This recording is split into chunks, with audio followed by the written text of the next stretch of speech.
Good morning and welcome to our today's session. We thank God because of giving us another opportunity to be able to share His word. I want to declare that this is the day that the Lord has made. Today's message is coming from the book of 2 Samuel, chapter 9, and I will read a few verses. That is from verse 1 to verse 13. This is what the Bible says. Now David said, "Is there still anyone who is left of the house of Saul, that I may show him kindness for Jonathan's sake?" May I jump to verse 3. Then the king said, "Is there not still someone of the house of Saul to whom I may show the kindness of God?" To whom I may show the kindness of God. And Ziba said to the king, "There is still a son of Jonathan who is lame in his feet." Verse 5 says this: "Then King David sent and they brought him out of the house of Machir, the son of Amiel from Lodibar." Verse 6 says, "Now when Mephibosheth, the son of Jonathan, the son of Saul, had come to David, he fell on his face and prostrated himself. Then David said, 'Mephibosheth,' and he answered, 'Here is your servant.' So David said to him, 'Do not fear, for I will surely show you kindness for Jonathan your father's sake, and will restore to you all the land of Saul your grandfather, and you shall eat bread at my table continually.' Then he bowed himself and said, 'What is your servant, that you should look upon such a dead dog as I?'" May I jump to verse 10. "You therefore and your sons and your servants shall work the land for him, and you shall bring in the harvest, that your master's son may have food to eat. But Mephibosheth, your master's son, shall eat bread at my table always." Now Simba had 15 sons and 20 servants. Verse 11, "Then Ziba said to the king, 'According to all that my lord the king has commanded his servant, so will your servant do. As for Mephibosheth,' said the king, 'he shall eat at my table like one of my king's sons.'" Verse 13, "So Mephibosheth dwelt in Jerusalem, for he ate continually at the king's table, and he was lame in both his feet." Holy Father, I thank you. I bless your name. Thank you for the power of your word. Holy Father, I thank you because you are ministering to us to the glory of your name, in Jesus' name. Amen. Today's message is entitled God's Kindness in Our Lives. God's kindness. I just want to begin by asking whether you have ever asked yourself, why is it that God has been so kind and so gracious to me, to my family, to you, and to your family, and to many other people? Is it because you are so deserving? You deserve it. You are so good such that you deserve the kindness of God. I want to tell you the answer is no. Is it because of your personality, your looks? You look so charming, so beautiful. That's why the Lord has been so gracious and kind to you. I want to tell you, my dear one, the answer is wrong. It is no. In these scriptures, or in this passage that we have just read, we see something that King David calls God's kindness. And we see it being brought out to us for everybody to see what it means to experience the kindness of God. We see David himself demonstrating the kindness of God in the life of an individual who is undeserving, an individual who could not earn it because of whatever reason, and also an individual, if he was asked to pay back for all the kindness that was being showed, he would not have been able. Let me tell you, my dear viewer, that is what God has done to us. That is what the Lord has done for you, and he has done for me. And for those of us who may feel They have not experienced the kindness of God in their lives. I want to say this morning that this is what the kind of kindness that God wants to bring into your life. May I give you a background information about what I'm talking about? I'm talking about two individuals here, or maybe three. I'm talking about King David. I'm talking about a cripple, a lame person, a crippled person called Mephibosheth, who is a son of Jonathan. And Jonathan was the son of King Saul. King Saul ruled Israel before David. In other words, it is King Saul who died so that King David or David could become the king of Israel. That is the story that I'm talking about. What really happened? Jonathan, who is the son of King Saul, had a close relationship with David. David that time was not a king. They had a close relationship. Why? Jonathan loved David, and David loved Jonathan. And the father of Jonathan, who is King Saul, hated David. Now what happened is that David and Jonathan maintained their close relationship, their close friendship for many years. But one day, something happened. A tragedy, a bad omen happened. Something tragic, something that was so devastating, something that brought down the heart of David happened. What happened? King David and his friend Jonathan were separated by death. Jonathan died, his father Saul died, and the Bible says they died in battle. So David was left. And when he was left, he had a problem. His friend had died. But lucky enough, this friend of his called Jonathan, he had a son called Mephibosheth. And this Mephibosheth, the disadvantage that was there is this. He was a cripple. He was somebody who was not likable. And how did Mephibosheth become a cripple? Did he choose? Was it by his own mistake? Was it because of a misfortune? May I bring it to you what happened? When Jonathan and his father Saul were in the battle, they fought and both of them were killed in the battle. They died in the battle. And when they died, this young Mephibosheth, who was only 5 years old, was left. And this young, small boy, there is a nurse or a lady who used to take care of him.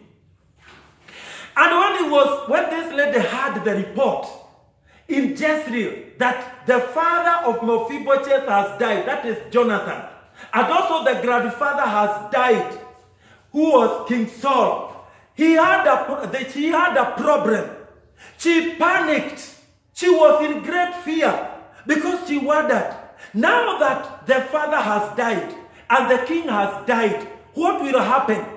The next thing is that they will come for the children of the king and also the grandchildren of the king. And the Mephibosheth was in that line. So this lady started running to go and hide this boy, to go and take care of this boy. But in the process, this lady who was taking care of Mephibosheth fell. And when she fell, what happened to the small boy? The small boy had his 2 legs broken. And then when they were broken, that was it. His future had come to an end. It's like everything had come to an end. Why? He had become crippled at a very young age. And the Bible says he went to a place called Lodebar, if you read where we have just read. And then the young boy lived there and became a grown-up.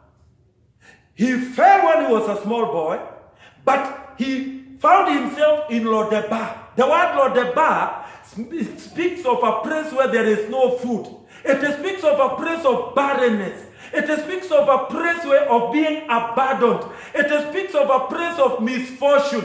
It speaks of a place where there is no hope. That is where Mephibosheth ended up being, after his father had died. But listen to this part of the story. King David then became the king. And when he became the king, he remembered he had a relationship with Jonathan. He remembered Saul was a king of Israel at some point. And then, one time, David called his servant, called Simba. He asked him, in the family of Saul, do we have anybody who is still alive? And then Simba told David, in that family, there is nobody. They all died. During that time of that war, when King Saul died and Jonathan died, even all the other family members of King Saul died, apart from a young man called Mephibosheth. Then David said, where is he? He was told he is in a place called Lo-debar. This morning I want to say there are so many of us who are in Lo-debar. A place of being abandoned. A place where you feel disadvantaged in life. A place where you feel you are hopeless. You don't really know what the future holds for you. That is what was happening to Mephibosheth. Then David instructed his servant Ziba, can you run very fast and go and bring that young man? Then the young man, when somebody came for him, he started now saying, you mean that time they didn't kill me? This time they are going to kill me. They have now discovered that there is a descendant of Saul who is still alive. And is the king calling me to go and destroy my life? Those are the struggles that the young man was going through. But unfortunately, when he reached where King David was, King David looked at him. The Bible says he prostrated, he fell before the king. And the king told him, arise and don't be afraid. And then the next thing the king says, from today you shall be eating at my table. Do you know what the young man said? King, don't you know I am a cripple? Don't you know I was left when everybody else died? Don't you know I am like a dead dog? That is how many people look at themselves. Even during this time, when people see as if they don't have a lot of money, they don't have a lot of resources, they don't have positions in the society, they reach a point where they ask themselves, who am I? Don't forget that Mephibosheth was a Jew. And for a Jew to compare himself to a dog, it means that was the worst that he could call himself. And this young man compares himself not just to a dog, but a dead dog. Let me tell you today, there are some people who feel so rejected, so abandoned. They feel they are nothing. They amount to nothing. They are even for nothing. They are equals to nothing. They feel that spirit of rejection has put them to the wall. I want to declare to you this morning, yes, you may have reached your end, but God is not done with you yet. God still has a plan for your life. God still wants to show you your kindness. God is still the Alpha and Omega. When you have reached your end, God becomes your new beginning. This young man got a new beginning. You know, he felt that was the worst that could ever happen to a human being. There is nothing good that he was expecting or he was waiting in life. There was nothing. And let me tell you, when a whole king calls for somebody who knows he is nothing, let me tell you, that was the greatest shock of Mephibosheth. A whole king calling somebody who lives in Lo-debar. A whole king calling somebody who is a cripple. A whole king calling somebody who cannot even fend for himself. He has to rely on other people to give him food because he is a cripple. I'm telling you, he got a shock. But let me tell you today, those are the plans that God has for you and for me. Amen. Yes, we feel we are nothing in this life, but before God we are something. Amen. Yes, we feel we are nobodies in this life, but before God we are somebodies. Amen. This morning I want to declare there is the kindness of God. Amen. The kindness that reached this young man called Mephibosheth. The Bible says David was told him, I want to show you the kindness of God. I want to show you not just my kindness, but the kindness of God. After that, what does the Bible say? The Bible says the king told Mephibosheth, from today, I'm restoring. I want you to underline the word restoring. Everything that your father had. In other words, as a born-again Christian, after you have come to the Lord, He is going to restore all that you have lost. Amen. During this COVID-19, may the Lord restore whatever you have lost. Amen. Whatever business that somebody has lost, may it be restored in the name of Jesus.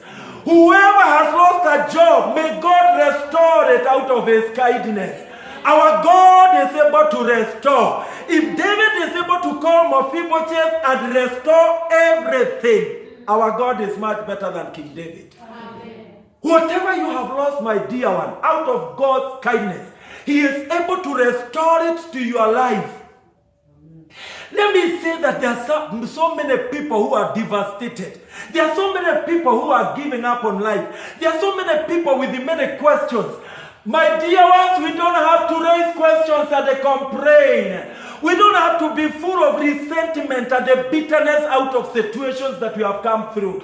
We only need to appeal to the kindness of God. And whatever we have lost is going to be restored in the name of Jesus Christ of Nazareth. May the Lord restore whatever you have lost in the name of the Lord. Amen. Let me tell you, dear ones, we love a God who is kind.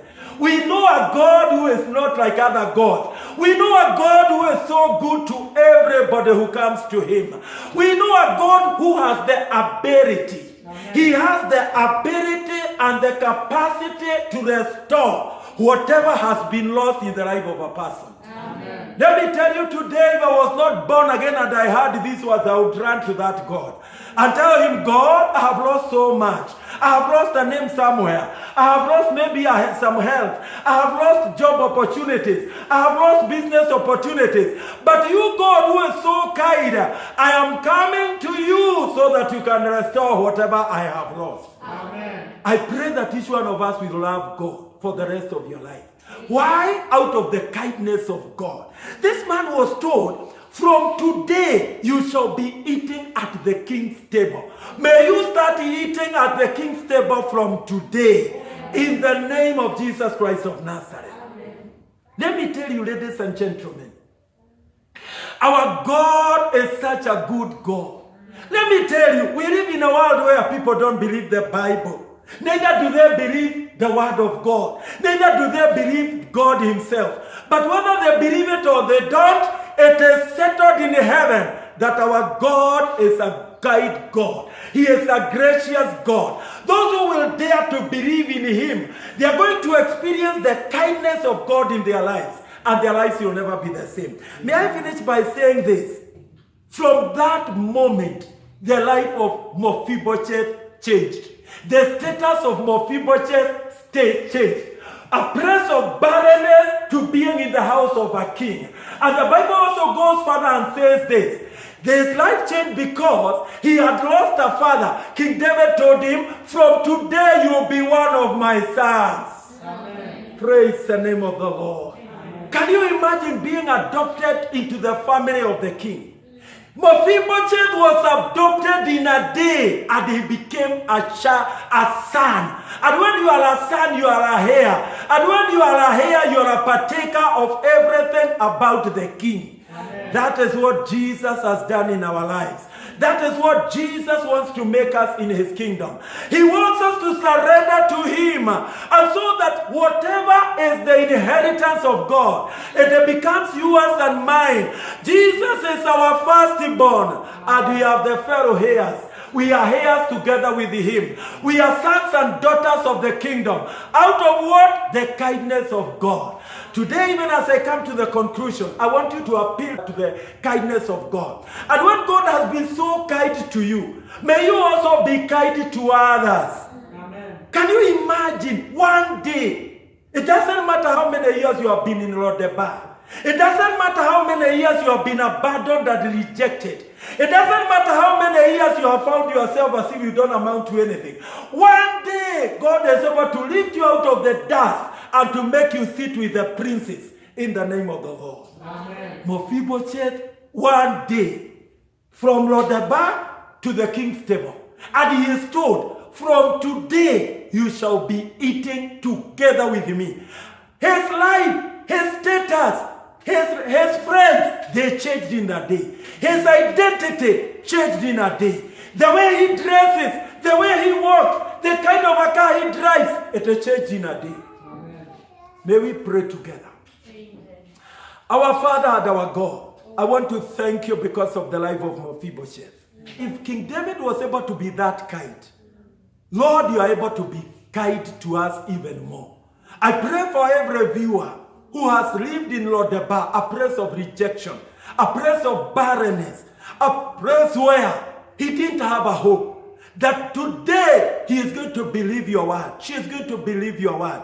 And his life and his status will never be the same again. I thank you because, Jehovah, you are doing it to the glory of the Lord. In Jesus' name, amen. May the Lord bless you and keep you. Let's join for Sunday service on Sunday at 10 o'clock in the name of the Lord. May God bless you and keep you. Amen. Amen.